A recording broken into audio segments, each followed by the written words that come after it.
এটা গ্ৰাহক সেৱা কেন্দ্ৰ আৰু এগৰাকী মহিলাগৰাকী এই গ্ৰাহক সেৱা কেন্দ্ৰটো মই কেন্দ্ৰটোৰ ভিতৰলৈ সোমাই আহিছোঁ তেওঁলোক বহি আছে আপোনালোকে নাম দেখা পাইছে জ্যোৎস্না শইকীয়া জগৰাহাবি শান্তিপুৰ গাঁও আৰু এই যি গ্ৰাহক সেৱা কেন্দ্ৰ এই কেন্দ্ৰটোত আচলতে তেওঁ জীৱনৰ কৃতকাৰ্যতাৰ কিছু ষ্টৰি লুকাই আছে আমি আজি জানিব বিচাৰোঁ আচলতে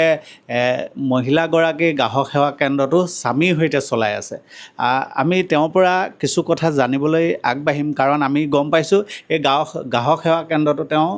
প্ৰতিষ্ঠা কৰিবলৈ যাওঁতে তেওঁ এক সংগ্ৰাম আচলতে কৰিবলগীয়াত পৰিছিলে বুলি আমাক জনাইছে আমি সেই সংগ্ৰামৰ কাহিনী তেওঁৰ পৰা জানিবলৈ আগবাঢ়িম পোনে পোনে সোমাইছোঁ দেই আপোনালোকৰ এইফালে পোনে পোনে তেওঁৰ পৰা জানিব বিচাৰিছোঁ আচলতে কেনেধৰণে আপোনাৰ এই যাত্ৰাটো এই যি গ্ৰাহক সেৱা কেন্দ্ৰ প্ৰতিষ্ঠাৰ যাত্ৰাটো কেনেধৰণে আৰম্ভ কৰিছিলে হয় নমস্কাৰ আপোনালোককো ধন্যবাদ জনাইছোঁ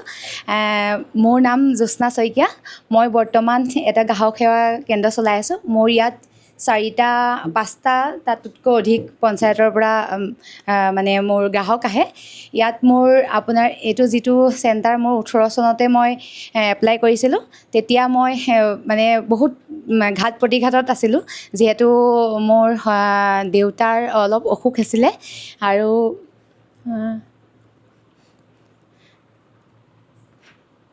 হয় অকণমান অসুবিধাত পৰিছে তেওঁ ক'বলৈ কিন্তু আমাক মানে আচলতে কাহিনীটো কৈছিলে আৰু এই কাহিনীৰ লগত কৃতকাৰ্যৰ কাহিনী যিহেতু জড়িত হৈছে তেওঁক উৎসাহিত কৰিব পৰাকৈ আপোনালোকে যেতিয়া তেওঁ কাহিনী শুনিব বা এনেকুৱা ধৰণৰ যি তেওঁ কাৰ্যাৱলীৰ বিষয়ে গম পাব তেতিয়া আপোনালোকে গম পাব আচলতে আজিৰ দিনত মহিলা এনেই নাথাকে আৰু মহিলা যথেষ্ট সাহসী হৈছে যিকোনো কৰ্ম মহিলাই গাঁৱৰ সমাজত থাকিও আগবঢ়াই নিব পাৰে এইগৰাকী মহিলা আচলতে উদাহৰণ আমি পুনৰ যাম আপোনাৰ ওচৰত পুৰণি কথা বাদ দিয়ক আপুনি আচলতে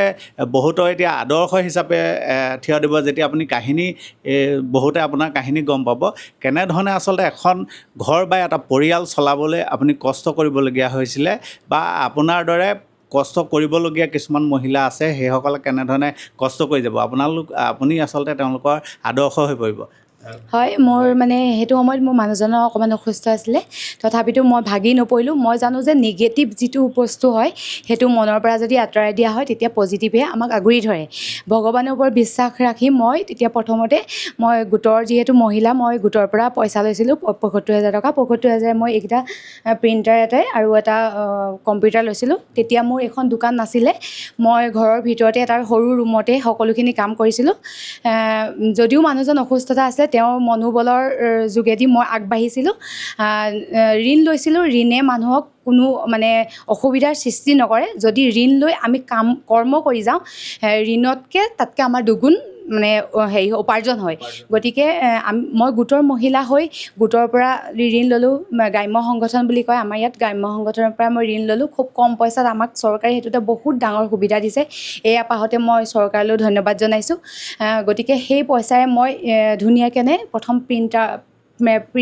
প্ৰিণ্টিঙৰ কামখিনি জেৰক্স DTP এনেকৈ সৰু সৰু কামখিনি আৰম্ভ কৰিলোঁ তাৰ পাছতে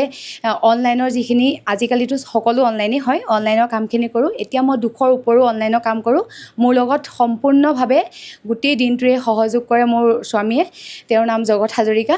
আৰু এতিয়া বৰ্তমান মই মোৰ এই চেণ্টাৰটোৰ পৰা মই এটা লেপটপ কিনিবলৈ সক্ষম হৈছোঁ মোৰ পৰিয়াল চলাবলৈ মই সক্ষম হৈছোঁ লগতে মই এখন 4চকীয়া গাড়ী নিজৰ ইনকমেৰে কিনিব পাৰিছোঁ আৰু চৰকাৰৰ পৰা যথেষ্ট সুবিধা পাইছোঁ মই লোনৰ ক্ষেত্ৰতে হওক বা গোটৰ আৰু মই এটা লেপটপো পাইছোঁ তেনেকৈ মই ইনচেণ্টিভ এটাও পাইছোঁ সেইখিনিও মোক যথেষ্টখিনি সহায় কৰিছে আৰু এতিয়া বৰ্তমান যিখিনি গ্ৰাহক আহে মোৰ আগতকৈ বাঢ়িছে আৰু মই 10ৰো ওপৰৰ বেংকৰ মানে পইচা সোমোৱা আৰু উলিওৱা কামখিনি কৰোঁ লগতে মই ঘৰে ঘৰে যিখিনি অসুস্থ মানুহ সেই অসুস্থ মানুহক মই তেওঁলোকক সেৱা দিওঁ তেওঁলোকক ঘৰে ঘৰে গৈ পেলাই মই পইচা উলিয়াই মেলি দিওঁ আৰু কেতিয়াবা এনেকুৱা হয় মোৰ কোনোবা আহিব নোৱাৰে মোৰ চেণ্টাৰলৈ লাষ্ট ডেটো পাইহি মই তেওঁলোকৰ ঘৰৰ পৰা ডকুমেণ্ট আনিও মই ইয়াত কাম কৰি দিওঁ গতিকে এই ক্ষেত্ৰত মোৰ মানুহজনে যথেষ্ট সহায় কৰে বৰ্তমান চেণ্টাৰটো সম্পূৰ্ণৰূপে তেওঁৱে চলাই আছে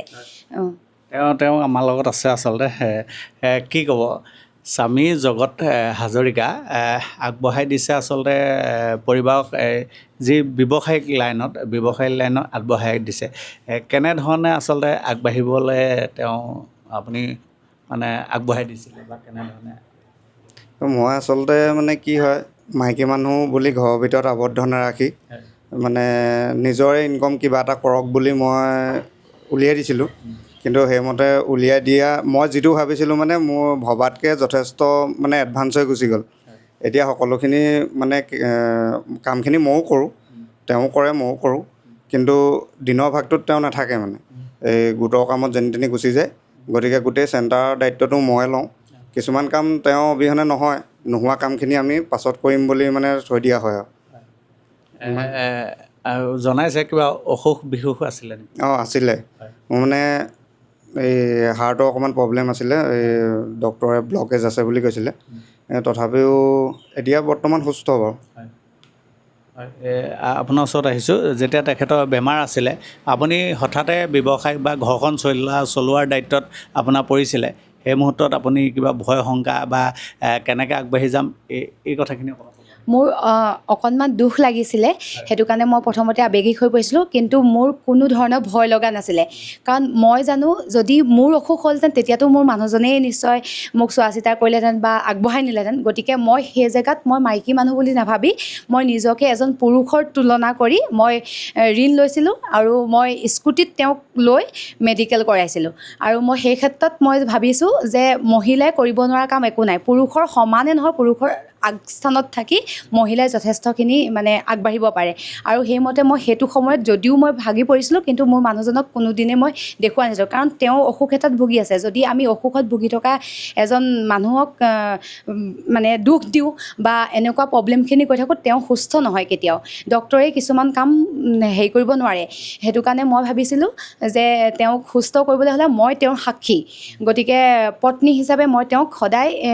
মনত এইটোৱে দিছিলোঁ যে যদিও ঋণ লৈছোঁ, তেওঁ তাৰ কোনো মানে চিন্তা কৰিব নালাগে, মই কৰ্ম কৰি তাৰ উপাৰ্জনে সেইখিনি কাম কৰিম। আৰু আজি পৰ্যন্তলৈকে মই মানুহজনৰ যদিও তেওঁৰ মোক সাহস, তথাপিতো তেওঁ ভৰসাত মই তেওঁ ইনকম কৰি দিব বুলি পেলাই নহয়, কিন্তু মোৰ তেওঁৰ সাহস হিচাপে ৰাখি মই আজিও মোৰ ঘৰখনৰ সকলো দিশ খোৱা বোৱাৰ পৰা আদি কৰি যিমানখিনি খৰচ আছে মই অকলে বহন কৰিবলৈ ভয় নকৰোঁ। মানে মোৰ কোনো ভয় নালাগে, মই কাম কৰিবলৈও ভয় নকৰোঁ। আৰু মই ধাৰ মানে মাৰিম নোৱাৰিম নেকি এনেকুৱা কোনো নিগেটিভ মোৰ আজিলৈকে মনলৈ অহা নাই, আৰু মই ভৱিষ্যতেও নাহে বুলি ভাবিছোঁ। আৰু মই আগবাঢ়ি যাম এইদৰে। স্বাৱলম্বী হৈছেনে? হয়, স্বাৱলম্বী হৈছোঁ। মই আজি যিটো আমি দুইজনে যেতিয়া ইনকম কৰিছিলোঁ, প্ৰথম অৱস্থাত তেওঁ কোনো অসুখৰ কথা গম পোৱা নাছিলোঁ, তেতিয়া মই ঘৰখন যেনেকৈ চলাইছিলোঁ, কিন্তু আজি মই যদিও ঋণ লৈছোঁ, তথাপিতো মই আজি তাতকৈ বেছিকৈ আগবাঢ়িছোঁ বুলি মই নিজে মানে উপলব্ধি কৰিছোঁ। আৰু ইয়াত মোৰ সম্পূৰ্ণভাৱে মোৰ ঘৰখন ছাপোৰ্ট আছে। মোৰ ঘৰখনে পইচা পাতিৰ সহায় নকৰিলেও মোক মনোবলেৰে সহায় কৰিছে। আগ্ৰহটো দেখি পেলাই তেওঁলোকে বহুত সাহস দিছে মোক, আৰু মই সেইমতে ৰাতিপুৱা ক'ৰবালৈ ওলাই মেলি গ'লেও তেওঁলোকে মোক সহায় কৰে, আৰু ঘূৰি নহালৈকে তেওঁলোকে মোক যিখিনি মোৰ সৰু সুৰা কাম তেওঁলোকে কৰি মেলি দিয়ে, আৰু চেণ্টাৰটো সম্পূৰ্ণভাৱে তেওঁৱে চলায়, আৰু বাকীখিনিও মই তেনেকৈ দি সমস্যাখিনি মোৰ সমাধান কৰি আহিছোঁ। এতিয়া বৰ্তমান আপোনাৰ গ্ৰাহক সেৱা কেন্দ্ৰত কেনেকুৱা ধৰণৰ কাম? মোৰ আপোনাৰ ডিষ্ট্ৰিক্ট বুলি এটা হেৰি আছে, তাতে আমাৰ গোটেইখিনি কামেই হয়। তাৰপিছত সেৱা সেতু বুলি আছে, ডিষ্ট্ৰিক্টৰ আপোনাৰ ইনকম চাৰ্টিফিকেট আপোনাৰ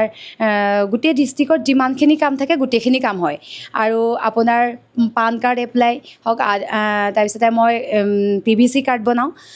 লগতে মাটিৰ যিমানখিনি ৰেভিনিউৰ যিমানখিনি কাম হয় সেইখিনি গোটেইখিনি মই কৰোঁ। লগতে মই বেংকিং সেৱাখিনি কৰোঁ। হয়, এই আচলতে আজিৰ মহিলা, আৰু আজিৰ মহিলা এনেই নাথাকি দেখা পাইছে আপোনালোকে এগৰাকী আদৰ্শ মহিলা বুলিয়ে ক'ব পাৰি। তেওঁ আচলতে এনেই নাথাকি স্বামী যেতিয়া ৰোগত পৰিছিলে, আৰু সেই মুহূৰ্তত তেওঁ আচলতে কি কৰিম কি নকৰিমকৈ পথৰ সন্ধান আছিল, আৰু এনেধৰণে স্বাৱলম্বিতাৰ দিশত এই গ্ৰাহক সেৱাৰ দৰে এটা কেন্দ্ৰ